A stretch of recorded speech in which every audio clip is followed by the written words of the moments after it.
Okay, recording on হয়েছে. So now I'll share my screen.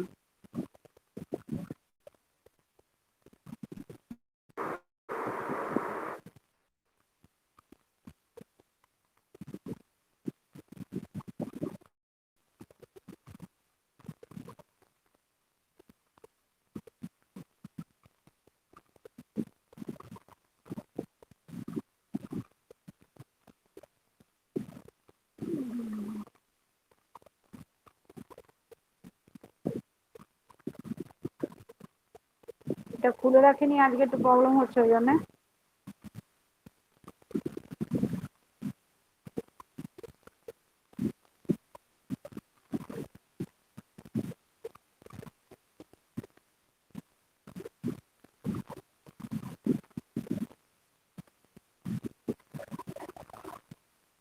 দেখতে পাওয়া যাচ্ছে তো? হ্যাঁ ম্যাম, হ্যাঁ হ্যাঁ, আচ্ছা. লাস্ট ক্লাসে দেখ, আমি তোরা ইয়েস্টারডে ছিলিস না, রামকৃষ্ণ দু তিনজন ছিল. ও তাদের আমি পুরো এইগুলো পড়িয়েছি, ম্যানেজমেন্ট পড়িয়েছি, hierarchy level, organizational culture I already taught. Actually, this chapter name তো আগেই বলেছি যে this third chapter, that is organizational management. Need for organizational management already discussed. Organizational structure I discussed. Then management hierarchy I discussed. Organizational culture I already discussed. Definition of organization also I have discussed. It is an instrument to achieve the organizational goals. Then steps in organization, how you are making the steps so that organization can smooth can run successfully বা smoothly, সেটা বলে দিয়েছি. দেন types of অর্গানাইজেশনটা আমি last ক্লাসে discuss করেছি, যেটা দু চারজন ছিলিস ওই 5টা থেকে যে ক্লাসটা. এটা অ্যাকচুয়ালি হওয়া উচিত নট টাইপস অফ অর্গানাইজেশন, এটা অ্যাকচুয়ালি হওয়া উচিত structure of organization. Have you seen it? দেখা যাচ্ছে? হ্যাঁ ম্যাম. হ্যাঁ, তো এটা অ্যাকচুয়ালি বলা উচিত ছিল স্ট্রাকচার অফ অর্গানাইজেশন, কিন্তু এখানে তোদের সিলেবাসের মধ্যে যেটা আছে টাইপস অফ অর্গানাইজেশন, সেই জন্য সেটাই আমাকে লিখতে হয়েছে. But actually it is the structures of organization. আর স্ট্রাকচার অফ অর্গানাইজেশনের মধ্যে 4 ধরনের স্ট্রাকচার হয়: line and staff, functional and project. আর then I have to go to the next slide. এই স্ট্রাকচার গুলো বলতে কি বলতো, হায়ারার্কি লেভেলটা কিরকম হয়. লাইন অর্গানাইজেশন কখন বলতো? নর্মালি একদম বাংলায় জাস্ট ব্রিফ করে দিয়ে আমি বেরিয়ে যাচ্ছি.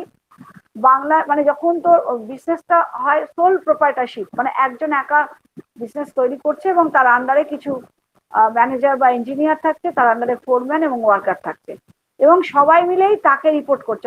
Bottom level to bottom level, middle level, top middle level, সবাই ওই একদম যে হায়ারার্কি লেভেলের ওপরে আছে তাকেই যখন রিপোর্টিং করছে, সেটা লাইন অর্গানাইজেশন. এবং এটা oldest and simplest method. Can you hear me? হ্যাঁ. হ্যাঁ, it is the simplest and oldest. এখন এই সিস্টেম চলে না, কারণ এই জন্যেই যে সবাই মিলে যদি একজনকে রিপোর্ট করে, তাহলে তার মাথা তো সারাদিন ওই রিপোর্টিং নিতে নিতেই ভর্তি হয়ে যাবে, তাই না? তার ভেতরে আর প্ল্যানিং, অর্গানাইজিং ব্যাপারগুলো কি করে আসবে?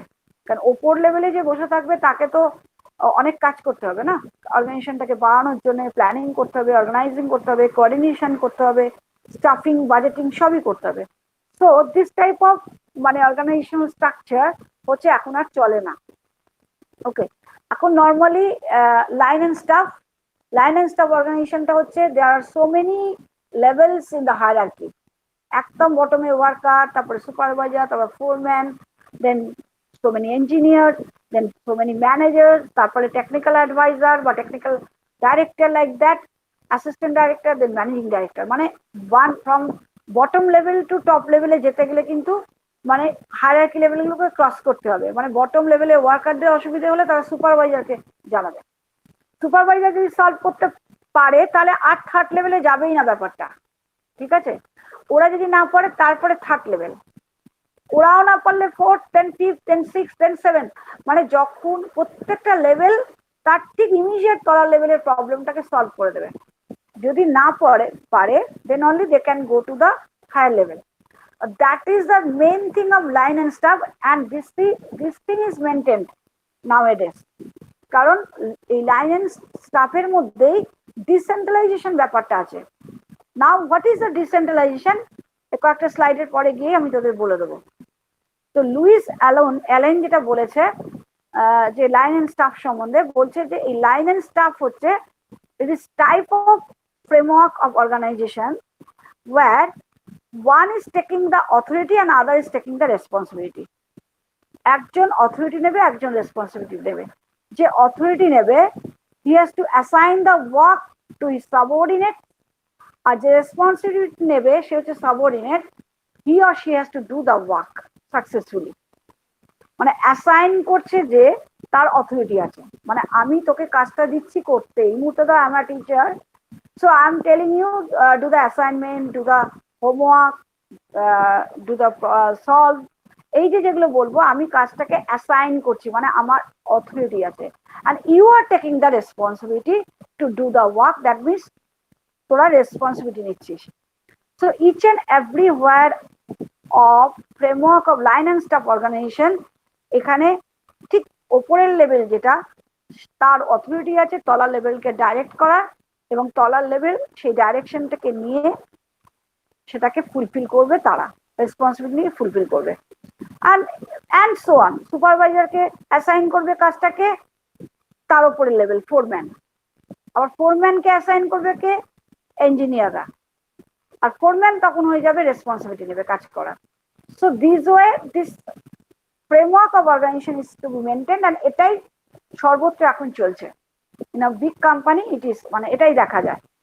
আর next third slide, functional organization. Functional অর্গানাইজেশনের, can you hear me dear student? Yes, madam. হ্যাঁ ম্যাম, হ্যাঁ Okay. ম্যাম। ওকে, ফাংশনাল অর্গানাইজেশনটা হচ্ছে কি বলতো, ফাংশনাল খুব ইন্টারেস্টিং। আমাদের দেখবি আমাদের এটা সর্বত্রই দেখা যায়, একদম এক্সাম্পল দিয়ে বললে I think student will be more attracted. কারণটা কি, দেখবি আমি না খুব ভালো কাজ করছি কোনো কারণে আমার ইনস্টিটিউশনে, তো আমি 12 ঘন্টা কাজ করছি, তো ন্যাচারালি 12 ঘন্টা 14 ঘন্টা পর্যন্ত কাজ করতে পারি, কারণ 14 ঘন্টা কাজ করার পরে 7 ঘন্টা আমাকে ঘুমোতেই হবে, 21, আর 3 ঘন্টা আমাকে চান খাওয়া বাজার রান্না এগুলোর জন্য, মানে কিছু মিনিমাম হাউস হোল্ড ওয়ার্কের জন্য রাখতেই হবে 3 আওয়ার্স। তো ম্যাক্সিমাম আমি 14 ঘন্টা কাজ করতে পারি ম্যাক্সিমাম। এই 14 ঘন্টার পরেও কি আমি কাজ করতে পারবো যদি আমাকে এক্সট্রা কাজ অ্যাসাইন করা হয়? পারবো না। তো ফাংশনাল অর্গানাইজেশনে বলছে যে ফাংশনাল অর্গানাইজেশন এমন একটা অর্গানাইজেশন যখনই দেখে যে আমি এফিশিয়েন্ট, তখন আমাকে আরো কাজ দেওয়া হয়, কিন্তু আমি তো 24 ঘন্টাটাকে বাড়িয়ে 48 ঘন্টা করতে পারবো না। সুতরাং আমি তখন কি হবে, যে 14 ঘন্টা কাজটা করছিলাম ভালোভাবে সেটাতেও ফেলিয়ার হয়ে যাব, আর নতুন কাজটাও করতে পারবো না, because I am overloaded and it is unscientific. But organization গুলো কি করে, এগুলোই করে, এবং সেই অর্গানাইজেশন গুলো তখনই চলতে পারে না এবং মুখ থুবড়ে পড়ে এবং সাকসেসফুলি রান করতে পারে না। একজন এ, একজন বি, একজন সি, এ দারুণ কাজ করছে মানে এই নয় যে তাকে দিয়ে আমি সব কাজটাই করিয়ে নেবো, কারণ টাইমটা কিন্তু limited 24 hours. So if I have bin overloaded, এইটাই হচ্ছে এফডব্লিউ টেলর, এটা সেকেন্ড চ্যাপ্টারে এফডব্লিউ টেলরের উপর বলা আছে, যেটা আমি পিডিএফ অলরেডি বানিয়েছি, তোদের আমি বললে আমি তোদের ক্লাসরুমে দিয়েও দিতে পারি। এফডব্লিউ টেলর হচ্ছে একজন মানে father of scientific theory of management, ওনাকে মানে পিতা বলা হয় সায়েন্টিফিক থিওরি অফ ম্যানেজমেন্টের, মানে যিনি নাকি ফাউন্ডার। কিভাবে একটা ম্যানেজমেন্ট রান করতে পারে ভালোভাবে সেটা উনি বলে দিয়েছিলেন। ওনার কথাই ছিল anybody should not be overloaded because it is unscientific. কারণটা কি, if he is overloaded, if he or she is overloaded, then he cannot take the responsibility of running a total system. So উনি তখন কি করলেন, he introduced a system of functional foremanship. Ma'am আপনার ইয়েটা বন্ধ হয়ে গেছে। স্ক্রিন শেয়ার, হ্যাঁ ম্যাম। আবার তো ফিরে যেতে হবে। হ্যাঁ ম্যাম, ঠিক আছে ঠিক আছে ঠিক আছে। কেউ দেখতে পাচ্ছিস না? ম্যাম চলে এসছে। চলে এলো, বাবারে কি ব্যাপার। ঠিক আছে, আচ্ছা, তো অ্যাকচুয়ালি উনি ইন্ট্রোডিউস করলেন যে যখনই নতুন কোনো প্রজেক্ট আসবে, এই ফাংশন অর্গানাইজেশনের পরেরটাই প্রজেক্ট, তখন ওই পার্টিকুলার প্রজেক্টের জন্য পার্টিকুলার কিছু মানুষকে নেওয়া হবে, তাদের দিয়ে স্মল টিম তৈরি করে কাজ করানো হবে, সো দ্যাট আর্লিয়ার যে টিমে যারা ছিল তাদের কাজটা যাতে হ্যাম্পার না হয়, সো ম্যানেজমেন্ট আর organization will be successfully run. Okay, so then project management, project organization. এই প্রজেক্ট অর্গানাইজেশনে দেখ বলেই দেওয়া আছে, the project organization is the structure of the project and it is created separately with specialists and workers from various departments. This personal work under the project manager and project organization is a process. এবং এটা যে অ্যাডভান্টেজটা তোকে আমি তোর বলে দিই তাহলেই বুঝতে পারবি। এর অ্যাডভান্টেজটা হচ্ছে it works well because small team is organized for particular project so that everybody can do the work successfully, and who is the leader, he is having the full control over the subordinates.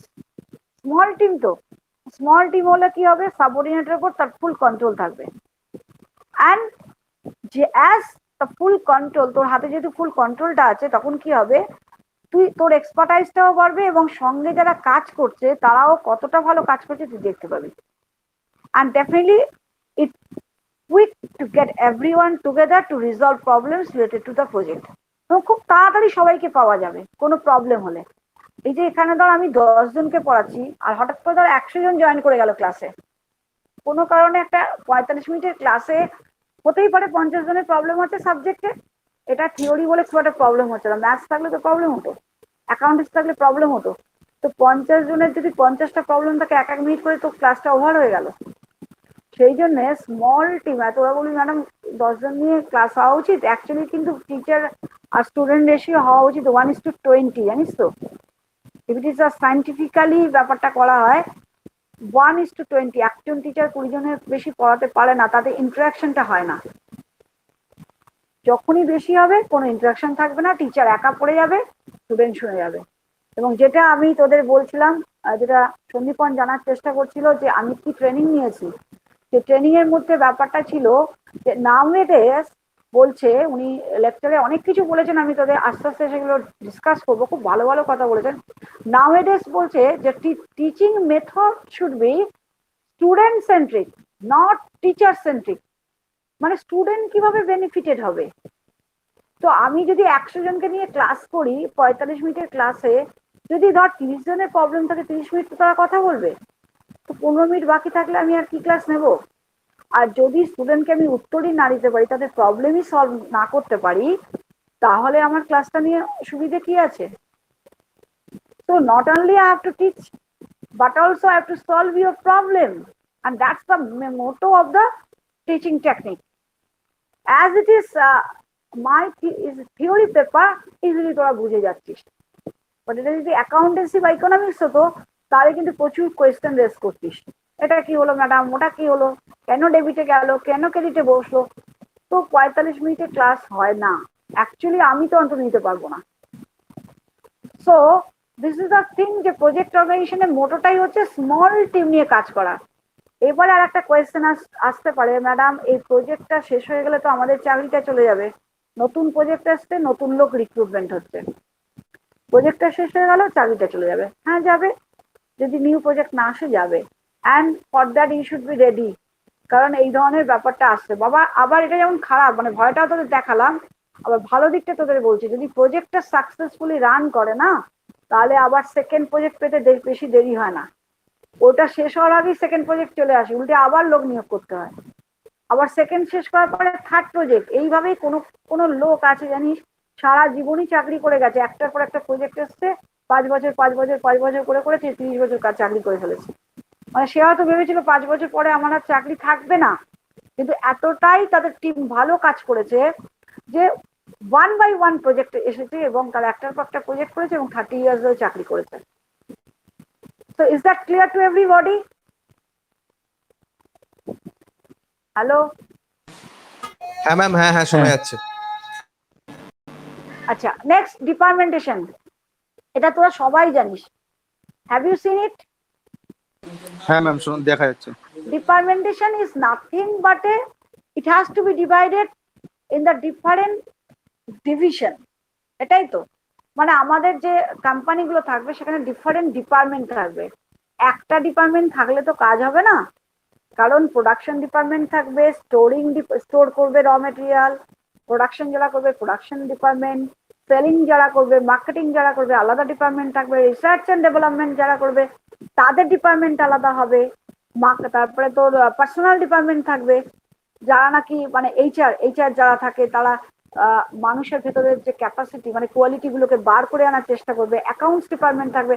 There are lots of department in the company and that is called departmentation, because departmentation is the foundation of organizational structure. এবং ডিপার্টমেন্টেশনের মধ্যে দিয়ে আমরা কি করব, division of work. আমাদের কলেজেও তুই যদি এডুকেশনাল ইনস্টিটিউশন ধরিস, ফ্যাকাল্টি একটা ডিপার্টমেন্ট, অফিস একটা ডিপার্টমেন্ট, ক্যান্টিন একটা ডিপার্টমেন্ট, গ্রুপ ডি একটা ডিপার্টমেন্ট, হায়ারকি লেভেলে ধর প্রিন্সিপাল, অ্যাসিস্ট্যান্ট ডাইরেক্টর এর একটা department. So there are definitely departmentation is required for division of work into smaller units. ডিপার্টমেন্টেশনটা হলে কি হয়, এক একটা স্মলার ইউনিট তৈরি হয় কোম্পানির স্ট্রাকচারের মধ্যে, এবং তাতে প্রত্যেকটা ডিপার্টমেন্টকে যে কাজটা অ্যালট করা হয়েছে মানে ডেলিগেট করা হয়েছে মানে অর্পণ করা হয়েছে, so that they can do their work in a well organized way. তো তোকেই যদি স্টোরিং করতে বলা হয়, তোকেই যদি প্রোডাকশন করতে বলা হয়, তোকেই যদি সেলিং করতে বলা হয়, অ্যাকাউন্টস দেখতে বলা হয়, সেটা তোর পক্ষে কিন্তু সম্ভব হবে না, কারণ one person cannot be a master of all things, তাই না? তো এটা তো তোরা ছোটবেলা থেকেই জেনেছিস যে jack of all trades master of nothing, যে সব জানে সে কোনো কিছুর মাস্টার হতে পারে না। তো আমি হয়তো অল্প অল্প সবই জানতে পারি, কিন্তু এখানে তো আমার এক্সপার্টাইজ চাই। একটা অর্গানাইজেশন স্ট্রাকচারকে ভালোভাবে চালাতে গেলে I have to have the expertise. আমার সাবজেক্টটা তোরাও বলতে পারবি, বাট আমার যে ফ্লো, আমার যে টেকনিক, যে স্টাইল, যে ইংলিশ, সেই থ্রোতে কিন্তু তোদের প্রবলেম হয়ে যাবেই। আর যদি তোরা কোনো কারণে by dint of your calibre করতে পারিস, that is the extracurricular activity বলে কিন্তু গণ্য হবে, সেটা সবাই থাকে না। সেই জন্যই তারা হচ্ছে জিনিয়াস এবং তাদের ব্যাপারটা আলাদা। So departmentation is required because for expert in all departments can do the work efficiently and company can run smoothly. Okay, is that clear? Then centralization and decentralization, have you seen it? দেখা যাচ্ছে? Yes, ma'am. ওকে, আচ্ছা একটু ওপর নিচে হয়ে গেছে, এটা actually বুঝতেই পারছিস মোবাইলে নেওয়ার জন্য ল্যাপটপ থেকে এই স্লাইডটাই হয়েছে, নাহলে আমার এইটা খুব ভালোই নেয়, এটাই শুধুমাত্র এই স্লাইডটার ক্ষেত্রেই হয়েছে। এটা ফার্স্ট পার্টটার উপরে লেখা আছে দ্য ডেফিনেশন অফ সেন্ট্রালাইজেশন। আমি আগে ছবিটা দিয়ে বুঝিয়ে দিই একটু, তারপরে ইংলিশটা যাচ্ছি। দেখ, একটা লোক মধ্যিখানে আছে, চতুর্দিকে মানুষগুলো, এখানে একটা মানুষকে বোঝাতে পারে বা হেড অফিসকেও বোঝাতে পারে। একটা হেড অফিস আর সবগুলো তো ব্রাঞ্চ অফিস, বা একটা পার্সন তাকে ঘিরে আছে এতগুলো person, what ever it is, মানে এই মানুষটাই এতগুলো লোককে কন্ট্রোল করবে। বা এই হেড অফিস যেটা মধ্যিখানে যেটা আছে, এ হচ্ছে মানে প্রত্যেকটা ব্রাঞ্চ অফিসকে কন্ট্রোল করবে। এটার নাম সেন্ট্রালাইজেশন, মানে কাজগুলো একটা জায়গায় গিয়ে কেন্দ্রীভূত হয়ে যাচ্ছে। এটার মানে কি, পিওর কমার্স কি বলছে এই কেন্দ্রীভূত হওয়ার গল্পটা, অর্থাৎ হেড অফিস যেটা, তারই শুধুমাত্র পাওয়ার থাকবে ডিসিশন মেকিং এর, বাকি ব্রাঞ্চ অফিসগুলোর পাওয়ারই থাকবে না ডিসিশন মেকিং এর। They have to wait the order from head office. ওরা নিজেরা একটা ধর প্রবলেম এলো হঠাৎ ব্রাঞ্চ অফিসে, দে ক্যানট সলভ, ওরা হেড অফিসকে খবর দেবে, হেড অফিস বলবে যে হ্যাঁ, ওরা ডিসিশন মেকিং করে বলবে হ্যাঁ এইভাবে কাজটা করো। তখন ইন দ্যাট কেস এই সেন্ট্রালাইজেশন অনেক প্রবলেম হয়, কারণ কাজটা ডিলেড হয়ে যায়। ঠিক আছে, আজকে তোদের ক্লাসটা আমি নিচ্ছি, I have been allotted by my HOD, তাই তো? তো এইচওডি যদি টোটাল আমার উপরে টোটাল পুরো ব্যাপারটাতেই কন্ট্রোল লাগে, কিভাবে আমি পিপিটি বানাবো, নীললা লাললা সবুজ না কি, ছবি কোনটা দেবো না দেবো, বা আমি কতটা রেকর্ডিং করব কতটা করব না, প্রত্যেকটা ব্যাপারেই যদি ইন্টারফেয়ার করে, তাহলে কিন্তু আমার কি হবে, আমার ডেমোক্রেসি মানে ফান্ডামেন্টাল রাইটসটা ইনফ্রিঞ্জমেন্ট হবে। তাতে কি হবে, আমি আমার যে পাওয়ারটা সেটা কিন্তু অ্যাপ্লাই করতে পারবো না। কারণ তুই যদি আমাকে বেঁধে রাখিস না একটা সারাউন্ডিংস এর মধ্যে, কুয়োর মধ্যে, তাহলে আমি কুয়োর বাইরে তো বেরোতে পারবো না। আমারও তো আরো ক্যাপাসিটি আছে অনেক কিছু করার, ইনোভেট করার। তুই যদি একটা সারাউন্ডিংস এর মধ্যে বেঁধে রাখিস, আমি কিন্তু কিছু করতে পারবো না। তো সেন্ট্রালাইজেশন ব্যাপারটাই তাই, মানে একজন যা বলবে সবাই তাই শুনবে। মানে একজন বলতে একটা পার্সন হতে পারে, একটা হেড অফিস হতে পারে। তো সেটাই বলেছে যে সেন্ট্রালাইজেশন ইজ দ্য প্রসেস যেখানে তুই একটা স্পেসিফিক লিডার থাকবে, and under the specific leader there are so many person who is following the direction of the specific leader. And in case of offices, there is a head office. What head office are instructing the branch office only follow that thing. So at the moment, when certainly ওরা কোনো problem solve করতে পারবে না, because all things comes from the top only. Even last line দেখ লেখা আছে, in a centralized government structure the decision making authority is concentrated at the top and all other lower levels follow the direction coming from the top of the organizational structure. Decision মেকিংটা top থেকে আসে, lower level গুলো শুধু follow করে। বুঝতে পেরেছিস? হ্যাঁ ma'am. মানে লোয়ার লেভেলের মধ্যে যদি কারোর ক্যাপাসিটি থাকে সে কিছু বলতে পারবে না। আজকে তোরা আমার স্টুডেন্ট, সন্দীপন আমার থেকে ছোট, অনেক কিছুই অনেক এক্সপিরিয়েন্স ওর আমার থেকে কম, রামকৃষ্ণ তাই, রাকেশেরও তাই, অনেক স্টুডেন্ট এখানে আছে, they are very eligible, I know that. এখন হয়তো অনেকেই ক্লাস জয়েন করে না, কিন্তু দেখ আজকে আমি তোদের যদি আমি বলতাম আমি সব জানি, তোরা কি আমাকে দেখাবি? হ্যাঁ, এবারে আমার মধ্যে যদি এই কোয়ালিটিটা থাকে যে আমি অনেক থেকে নেবো না, তাহলে কিন্তু আমি তোদেরকে আজকে এই যে ক্লাসটা আমি ওখানে তুই বলি ম্যাডাম এটা করুন ওটা করুন এরকম করে করে দেখিয়ে দিলি, আমার কিন্তু একটু নলেজ বাড়লো। এরপরে আমি অনেক কিছুই করতে পারবো। মানে একটু আগে আমার ছেলেও দেখিয়েছে, ওরা ডাটা ওরা, তারপর তোরা দেখালি এইভাবে এইভাবে দেখুন ম্যাডাম এইভাবে করুন। তার মানে কি তোরা আমার কাছে এই মুহূর্তে তো আমার তো তুই তো আর কোম্পানিতে কাজ করিস, but as you are student তো ন্যাচারালি তোরা রেসপন্সিবিলিটি নিচ্ছিস, আমার অথরিটি আছে, কিন্তু আমিও তোদের থেকে শিখছি। and that's the democracy. এবং সেটা কোথায় দেখা যায় বলতো, যখন পাওয়ারটাকে ডিসেন্ট্রালাইজড করে দেওয়া হয়। এটাই এই জন্য পরেরটা হচ্ছে ডিসেন্ট্রালাইজেশন। মানে আমি কিন্তু ডিসেন্ট্রালাইজেশনে বিশ্বাসী বলেই আমি তোদের থেকেও নলেজটা নিচ্ছি। অন্য অনেক টিচারের মধ্যে তাও ইগো থাকবে, স্টুডেন্টদের কাছে জানবো, বাট ক্ষমতাগুলোকে ভাগ করে দেয়া। এক্স্যাক্টলি, রাকেশ আমার থেকে অনেক জিনিস বেশি জানে, আই নো দ্যাট। এবং যখনই আমি জানি, কেন বলতো যে রাকেশ আমার থেকে বেশি জানে, এটাকে ও সন্দীপন উত্তরটা দে। আমি কেন জানি যে রাকেশ আমার থেকে কিছু ক্ষেত্রে বেশি জানে? কারণটা বলতে পারবি? যদি তোরা এখানে কেউ বলতে পারিস আমি একটা প্রাইজ দেবো, যদিও এখন দেওয়া যাবে না, আফটার দ্য প্যান্ডেমিক দেবো। কেন জানি আমার থেকে বেশি জানে কিছু কিছু ফিল্ডে, বা সন্দীপন আমার থেকে বেশি জানে। আগে রাত্রিবেলা পর্যন্ত ওকে আমি হোয়াটসঅ্যাপ করেছিলাম একটা ব্যাপারে। এটার কারণ হচ্ছে আমি জানি বলেই আমি জানি আমি কোন জায়গাটা জানি না। Is that clear? আমি ঠিক উত্তর দিলাম সন্দীপন? হ্যাঁ ম্যাম। কারণ আমি জানি, সেই জন্যই আমি জানি আবার কোনটা জানি না। আমি যদি কিছুই জানি না না, তাহলে কিন্তু আমি বুঝতেই পারতাম না কোনটাতে আমি স্ট্রং আর কোনটাতে আমি week. I know my strong power, মানে strong side, as well as I know my weak side. So আমি স্ট্রং সাইডটা জানি বলেই আমার উইক সাইডটাকে জানি। যে জানবি যে পুরোটাই উইক না, সে কিছুই বোঝে না, এবং তারাই হচ্ছে ওই মাতব্বরিটা করে বাংলায় ভাষায়। বুঝতে পেরেছিস?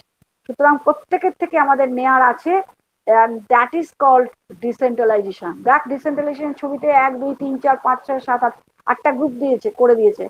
কোম্পানির যে ম্যানেজিং ডাইরেক্টর সেও জানে যে এই যে গ্রুপটা, এই গ্রুপটা থেকেই এমন কিছু একজনের ট্যালেন্ট আছে, যার ট্যালেন্ট লেভেলটা এতটাই যে জায়গাটা হয়তো আমিও রিচ করতে পারবো না কিছু কিছু ক্ষেত্রে।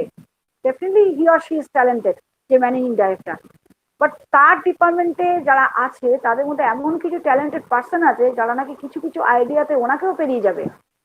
তো সেই জন্যই উনি ডিসেন্ট্রালাইজড করে দেন, অর্থাৎ প্রত্যেকের ভেতরেই যে কোয়ালিটি বা এক্সপার্টাইজটা আছে সেটা যাতে তারা বলতে পারে। ওই জন্য ডিসেন্ট্রালাইজেশনের প্রথম এই বাঁদিকে যে ছবিটা দিয়েছি দেখ, তার তলায় আছে ডেমোক্রেসি, মানে ফান্ডামেন্টাল রাইটস, গণতন্ত্র, অধিকার।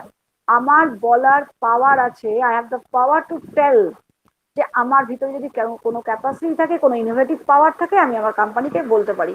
আর তোকে যদি একটা ধমকে থামিয়ে দেয়, no I am the authority, why are you telling, তাহলে সেটা সেন্ট্রালাইজড। আর ডিসেন্ট্রালাইজড হচ্ছে এটা। ডিসেন্ট্রালাইজেশনটা মধ্যে ডেমোক্রেসি ব্যাপারটা থাকবে। এবারে ইংলিশটা তো খুব সোজা। Decentralization is a systematic delegation of authority at all levels of management and in all levels of organization. এটাই মানে এই ডিসেন্ট্রালাইজেশন মানে সমস্ত লেভেল অফ ম্যানেজমেন্টের মধ্যেই একটা অথরিটি দেয়া থাকবে তোমার। মানে অথরিটি মানে কি, তোকে কাজ করার ক্ষমতা দেয়া থাকছে, পাওয়ার দেয়া থাকছে। কারণ পাওয়ারটা না পেলে তুই কাজটা ভালোভাবে করতে পারবি না। আজকে আমি সন্দীপনকে সেই জায়গাটা দিয়েছি, যে সেই জন্যই সন্দীপন বলেছে ম্যাডাম আপনি চলে যান, ওখানটা এগুলো উড়িয়ে দিন, এখানে। আমি যদি প্রথমে ওকে বকাবকি করে দিতাম, তুই আমার থেকে বেশি জানিস, ও আর বলতে পারতো কি? পারতো না। So that is the concept of decentralization. And ডিসেন্ট্রালাইজেশনের সবচেয়ে ভালো ফিচার্স হচ্ছে democracy. Each and every one is having the power and excellency. সেই এক্সেলেন্সিটা যাতে তারা কোম্পানিতে দেখাতে পারে, so that company will touch the top. ঠিক আছে, আজকের দিনে সবাই ডিসেন্ট্রালাইজড ওয়েতেই কাজ করে, সেন্ট্রালাইজড ওয়েতে কাজ কেউ করে না। কারণ ওই সব গিয়ে যদি প্রিন্সিপাল স্যারকে ফোন করতে থাকে, তাহলে ওনার মাথাটা কিন্তু খারাপ হয়ে যাবে। So definitely, if I am having the problem, I have to give the first my problem. I have to share with my HOD or TIC. Then they are telling to principal, and principal is telling to assistant director, and then director. It will go from this way, okay? And that is called decentralization. And next, authority and responsibility. যেটা আগে তোদের পড়ালাম, authority মানেই হচ্ছে, বুঝতে পারছিস, you are having the power to give the direction to the subordinate. সাবঅর্ডিনেটকে direction দেওয়ার power যাদের থাকে তারা অথরিটি, তার হচ্ছে অথরিটি থাকে। এবং ছবিতে দেখ বলে দিয়েছি অথরিটিটা ডাউনওয়ার্ড, ওই তীর চিহ্ন দিয়ে বুঝিয়ে দিয়েছি। অথরিটি সবসময় টপ লেভেল থেকে বটম লেভেলে আসে নর্মালি। আর রেসপন্সিবিলিটি হচ্ছে অথরিটি যখন কাজ দিচ্ছে, যারা রেসপন্সিবিলিটি নিচ্ছে, মানে সুপিরিয়ার আমাকে যখন কাজটা দিচ্ছে, আমি যেহেতু সাবঅর্ডিনেট, আমার কাজ হচ্ছে সেই রেসপন্সিবিলিটি নিয়ে সেই কাজটা করে দেয়া। And for that I have the ability to respond. যেমন অথরিটি যে দিচ্ছে তার তো পাওয়ার আছে, তার ইনোভেশন পাওয়ার আছে বলেই সে আমাকে কাজটা ঠিকঠাক দিতে পারছে। So it always comes from the top level. And lower level কি করছে? They have the ability to respond, সে সেই কাজটা করে দিচ্ছে। So this is a authority and responsibility. এখানে বলেই দেওয়া আছে, authority is the right of the superior to give order and instruction to his subordinates to get things done. মানে অথরিটিটা হচ্ছে, অথরিটি একজন সুপিরিয়ারের রাইট, একটা অধিকার, যে একজনকে অর্ডার দেয় বা ইনস্ট্রাকশন দেয়। কাকে? না, সাবঅর্ডিনেটকে, যাতে সাবঅর্ডিনেট কাজটা করে। এবং রেসপন্সিবিলিটি যে নিচ্ছে তার কাজটা কি? He has to do his duties successfully. Okay, this is the thing of authority and responsibility. Then I have to go to the next slide. The span of control. Span of control, এটা হচ্ছে last slide from this. Span of control হচ্ছে, the term span of control is popularly used in business management and human resource management. Can you hear? শুনতে পাচ্ছিস? হ্যাঁ হ্যাঁ। হ্যাঁ ma'am, হ্যাঁ। Span of কন্ট্রোলটা কি বলতো? Creates personal contact between manager and subordinate. মানে কতটা স্প্যানে তুই কাজটা করতে পারছিস। মানে তুই ধর, তুই ম্যানেজিং ডাইরেক্টর লেভেলে বসে আছিস, তোদের যে হায়ারকি লেভেলগুলো দেখাবো, সে হয়তো ফোরম্যান অব্দি আসতে পারছে কথা বলার জন্য, তারপরে তার পক্ষে আসা সম্ভব হচ্ছে না, কারণ প্রচুর তার আন্ডার। তারপরে অ্যাসিস্ট্যান্ট ডাইরেক্টর আছে, সেমি ডাইরেক্টর আছে, হয়তো চিফ ম্যানেজার আছে, চিফ এক্সিকিউটিভ আছে, তারপরে আবার ফিনান্সিয়াল ডাইরেক্টর লেভেল আছে, ম্যানেজিং আরো আরো আরো অনেক ডাইরেক্টর আছে, তারপরে সব বড় বড় বাঘা বাঘা ম্যানেজাররা বসে আছে, তারপরে ইঞ্জিনিয়ার, তারপরে ফোরম্যান, সেই অব্দি আসতে পারছে না। তো তার স্প্যান অফ কন্ট্রোলটা কত দূর, মানে সে কত দূর অব্দি লোকের সঙ্গে কথা বলতে পারবে, মানে কমিউনিকেট করতে পারবে, that is called span of control. তো তারপরে যতটা সে কন্ট্রোল করতে পারবে, তারপরের ধাপটা কিন্তু সেই লেভেল থেকে করবে, হয়তো সুপারভাইজার লেভেল পর্যন্ত পারছে। যে ফাইন্যান্সিয়াল ডাইরেক্টর, সে হয়তো সুপারভাইজার লেভেল পর্যন্ত পারছে। তারপরের লেভেল যে ম্যানেজার, সে হয়তো ফোরম্যান লেভেল পর্যন্ত পারছে। আর তারপরে যে সে হয়তো ওয়ার্কার লেভেল পর্যন্ত পাচ্ছে, that is called span of control. তো স্প্যান অফ কন্ট্রোলটা হচ্ছে এমনই একটা স্প্যান, এটা স্প্যান মানেটাই স্প্যান, মানে it offers tight control and close supervision. মানে আমি যদি আমার যে ক্যাপাসিটি আছে সেইটুকুই আমি কন্ট্রোল করবো, তার বাইরে কিন্তু আমি যেতে পারবো না। অ্যান্ড দ্যাটস ওয়াই এটার ফলে কি হবে, স্প্যান অফ কন্ট্রোলটা ঠিক থাকলে ম্যানেজারিয়াল যে এফিসিয়েন্সি সেটা ইনক্রিজড হবে। So the term span of control is popularly used in business management and human resource management because this term is related to the management and controlling of employees. The meaning of the word is the total number of subordinates that a manager or supervisor can manage. অর্থাৎ এই span of কন্ট্রোলের মধ্যে বলে দেওয়া হচ্ছে যে একটা manager বা একজন সুপারভাইজার কতজন সাবঅর্ডিনেট বা সাবঅর্ডিনেটকে, সাবঅর্ডিনেট বলতে সেখানে সেগুলো সেই সাবঅর্ডিনেটরা সুপারভাইজারও হতে পারে বা ফোরম্যানও হতে পারে বা ওয়ার্কার হতে পারে, মানে কতজন সুপারভাইজারকে তারা সুপারভাইজ করতে পারবে বা কতজন মানে ফোরম্যানকে তারা সুপারভাইজ করতে পারবে। That's why this is called span of control. তার কন্ট্রোলটা কত দূর অব্দি থাকছে, একদম নিচের লেভেল অব্দি তো তুই পৌঁছতে পারবি না। তো দ্যাট ইজ দ্য থিং, যে how much numbers of সাবঅর্ডিনেটস a manager can supervise বা a manager can manage. That's the span of control. So second chapter এর মোটামুটি 3/4 3/4 অংশ পড়া হয়ে গেল, শুধুমাত্র কোম্পানি পার্টটা বাকি আছে। Different types of company, sole proprietorship, partnership, then joint stock, then cooperative, আর একটা হচ্ছে গভর্নমেন্ট সেক্টর। এই 5টা টাইপস অফ কোম্পানি এটা পড়ালেই এই থার্ড চ্যাপ্টারটা শেষ হয়ে যাবে, ঠিক আছে? Is that clear? Yes. বুঝতে পারলি? হ্যাঁ, yes ম্যাম। বাকিরা সব বেরিয়ে গেছে নাকি? ওকে, আমি তাহলে তোদের থার্ড চ্যাপ্টারটা যেটা অর্গানাইজেশনাল ম্যানেজমেন্ট সেটা তাহলে আমি পড়িয়ে দিলাম। মোটামুটি 3/4, 1/4 বাকি আছে, সেটাকে আমি তৈরি করে তোদের পাঠিয়ে দেবো। Okay, ma'am. Okay, ma'am. Okay, okay. This slides I don't know, but first হচ্ছে ছিল this need for organizational management, then organization, then management hierarchy, then culture, then definition of organization, then steps in organization, then framework or structure of organization, and structure of organization with the line and staff, functional, project, and then departmentation, then centralization and decentralization, then authority and responsibility, and ultimately span of control. 3/4 has been covered by me, only 1/4 is বাকি আছে, ঠিক আছে? Is that clear to everybody? I will leave the class. Okay, thank you. Okay.